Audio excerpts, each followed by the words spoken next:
Good morning, dear students. How are you all? Hope you all are good. I am your computer teacher.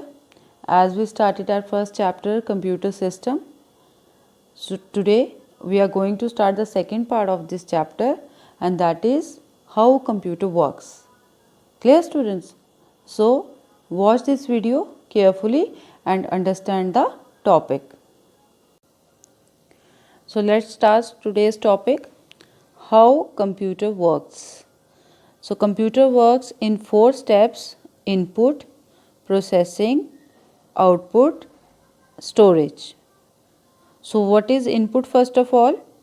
The user gives the input to the computer as it is a machine. For example, if you want to add two numbers, you have to type from keyboard 4 plus 5.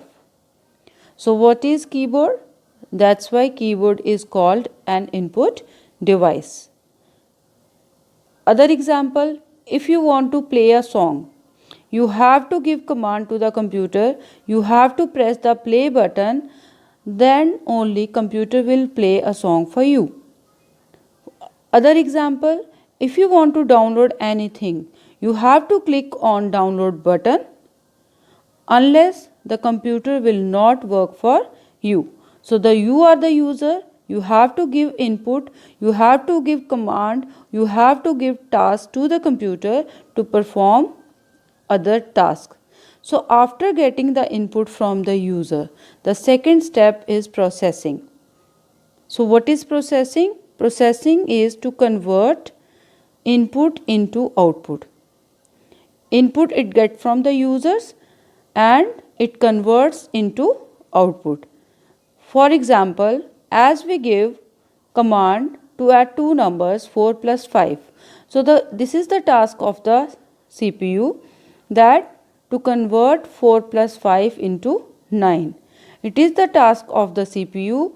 If you give a command to play a song, the CPU will search a song for you and it plays. Then if you click on downloading, it is the task of the CPU to start downloading, and after completing the downloading it will give the result that downloading is completed. So the whole function is of CPU. That is why it is known as the brain of the computer. Clear?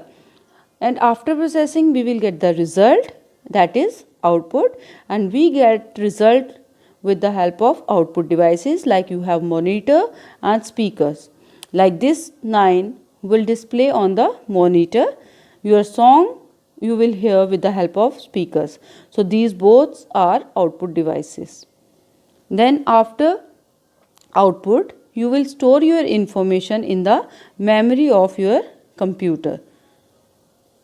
So storage, where we done storage? We done storage in the memory of a computer system. For example, this 9 you will store in the memory, the song is in the memory, and the downloaded file is also in the memory. So this is your today's topic, how computer works. So computer works in 4 steps: input, processing, output and storage. Thank you students. That's all for today. Hope you will learn it properly.